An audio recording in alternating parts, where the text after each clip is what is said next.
What about desalination? Absolutely should be done. Great idea. I tried it when I was the head of Department of Water and Power. Yeah? Got fought by every environmental group there is. Why? Do they think we're going to empty the entire ocean? It's crazy. There's so much water right there. It's crazy. First of all, we're dumping sewage. You know, there's tertiary treatment where water is potable. We dump sewage, secondary treatment. It doesn't hurt the ocean, but we're dumping it. Take it to tertiary treatment. Put it back in the natural underground aquifers and save it. Yeah. Right? I mean, that can be done. The abundance of water that goes into the ocean is sort of what you start out with. Desal, brilliant. Yeah. Absolutely. We should be doing it. We should have desal plants supporting Los Angeles and big parts of the Southern California. Also, it creates jobs. It creates jobs. You can do it where it's environmentally safe. Absolutely. And it has a redundancy of power that comes off of it also that's helpful because we've got a power shortage in California. Absolutely. And we got more and more demand on our grid than we know how to supply right now.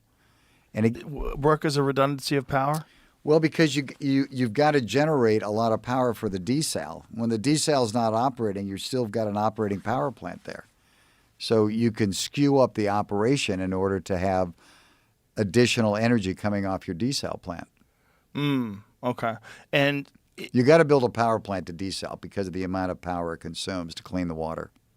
And how much water could be desalinated? Like, how much of an impact can that actually have? Does it depend upon the size of the plant and how many of them there are? It depends on the size of the plant. You can, depends on the size of the plant. So ideally, they should be set up, though, like at various intervals along the coast, and you'd probably fix the entire. I mean, California could be completely green. Well, listen, it could be, but it's also you mix sources of water. Like right now in L.A., I'll just take L.A. You've got the aqueduct that's bringing water down that William Mulholland built at the turn of the century, right? He was brilliant on how he did it.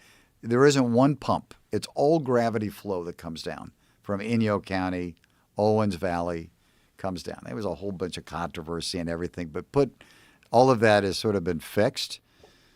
That water comes down. There's some water that comes down from the state. There's water that Los Angeles has natural aquifers we pump, right? Again, and then you add desal to it, then you have one more supply that's backing up supply. And then, of course, you want to capture rainwater, which we do a terrible job of. We let it go in the ocean. We don't capture as much rainwater in Los Angeles as we should. Probably not much at all. But sewage, why wouldn't you just spend the investment and take the treatment and put it back in the aquifer and have clean water? Yeah. It's just a constant supply. All we're doing now is we're dumping it in the ocean. Yeah, so, it's very stupid. And it's doing the same thing you've always done and hoping for a different result. Yeah. What was the pushback from the idea of desalination plants? Because there's a long line of thinkers that there should be no power plants along the coast of California because of the emissions. So years ago when I was president of DWP, under Tom Bradley's leadership at the time, converted all the old oil plants on the coast to gas to be clean. There's better technology now. You can convert those. They're testing out hydrogen and convert them to hydrogen plants. There's a big plant that DWP built in Utah when I was president called Intermountain Power Project. It was the cleanest coal-burning plant in the country at the time. This is probably, 25 years ago now, 30 years ago. They're now testing and converting it to hydrogen, which will be absolutely clean. That's smart, right? So we literally makes oxygen. Right. Yeah. We need more.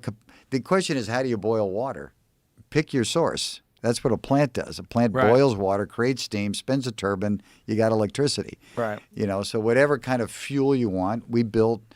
We were partners in Palo Verde, which is the nuclear plant in Arizona. We need more nuclear plants in this country. That. Right? Yeah. So, and I don't know why the leadership in this state, hasn't been aggressive in building more clean burning plants because we need them. Nuclear has a negative stereotype in the public eye, Yes, unfortunately, because of Chernobyl, 3 Mile Island, because of Fukushima.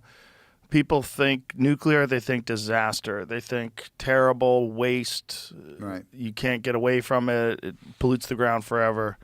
But it can be made very safe. But it can be made much safer and much 100%. cleaner. And it's not being done because and then also people have to understand that if you go back to the cars that were on the road at the time these nuclear power plants were built, those cars were polluting like crazy.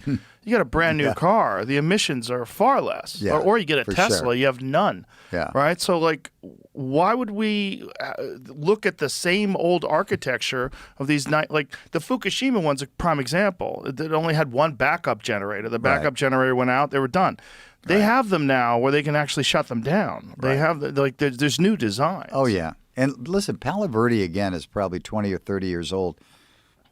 It's been an incredibly performing plant. Never has had a problem.